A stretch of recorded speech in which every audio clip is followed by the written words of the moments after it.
Now, as the fighting in Europe grinds to a war of attrition, concern is growing about Ukraine's rapidly decreasing stock of ammunition. I talked to Chairman of the Joint Chiefs of Staff, General Mark Milley, about what the Pentagon's doing to resupply and train Ukraine's army. What have we learned over the past year?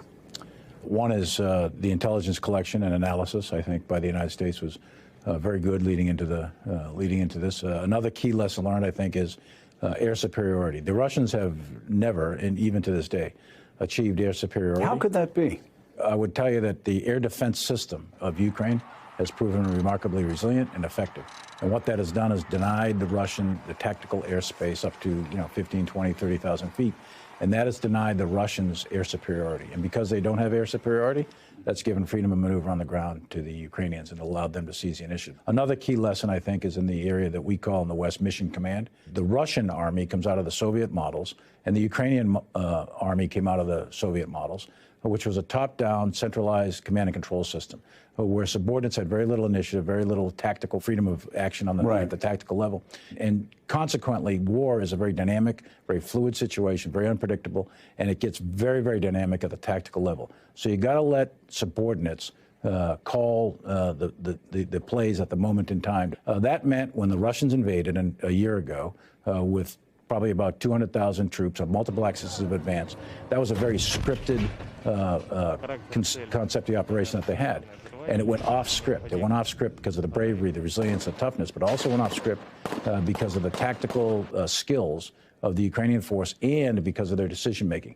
The Ukrainian decision making was much more agile, much more flexible, and it was decentralized. You've said before that the Russians have already lost the war. What do you mean by that? Their initial political objective was to seize most, if not all, of Ukraine and collapse that government. That failed. So they didn't achieve their political objectives that they set out to do. They didn't achieve them through military means at the beginning of the war. So they failed strategically. And operationally, they tried to seize the capital. They tried to seize all of Donbass. They tried to seize various other parts of the country. And that failed, too. The Ukrainian people, if you roll the clock back, they've been a free and independent country since 1991. So this is a country who the vast majority of this population that's alive today in Ukraine knows nothing but freedom. And you just don't conquer countries that are free. And they don't want to be occupied. So it was obvious to all of us that the Ukrainians would fight, even if they fought with sticks and stones, even if they fought with just rifles. They were going to fight. They were not going to give up. The Russian army has been mauled, really severely damaged, but the Russian Air Force has not. The Russian Air Force has held back. All these bombings that you see are coming from overland. They're firing their munitions from over Russia. Why have they held back? Because of the Ukrainian air defense system. They get shot down. So because the Ukrainian air defense system has been very effective, and the Russian aircraft have been shot down in significant numbers, the Russian Air Force has not entered the fray in terms of close air support, in terms of bringing in their substantial power that they have in their Air Force, because it's just too high risk for them to do that. But right now, the focus right now needs to be air defense artillery and artillery, just basic run-of-the-mill blocking and tackling artillery for this battle that's unfolding in Ukraine. And then they also need tanks and infantry fighting vehicles and those sorts of weapon systems to fight a conventional ground war, which is what they're doing. How do we move toward an endgame? How do we move toward a negotiated peace? Well, I think that's up for the Ukrainians to decide that. So what is acceptable to Ukraine, that's territory intact, whatever that answer is going to be. Is it militarily possible for us to get for the Ukrainians to get every Russian troop out of their country and Crimea?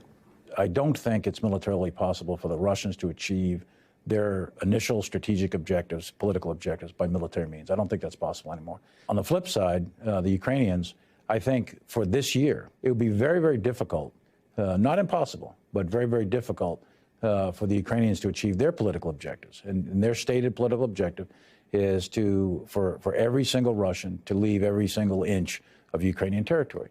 I think that's a very high bar. I think from a military standpoint only, that'd be extraordinarily difficult to achieve militarily this year. What is achievable, I think, is significant liberation of Ukrainian territory, and maybe, if we're lucky, touch wood, the diplomats will enter the fray here and they'll get to a negotiating table at some point. I think at the end of the day, President Biden, President Zelensky, every European leader has said the same thing, which is this war will end at a negotiating table, and that's probably right. My interview with Chairman of the Joint Chiefs of Staff, General Mark Milley. Up next, the delicate task America has in this conflict is to help Ukraine while avoiding the next world war. My conversations with Secretary of State Antony Blinken and National Security Advisor Jake Sullivan. You're watching War in Ukraine 1 year later, a Morning Joe special.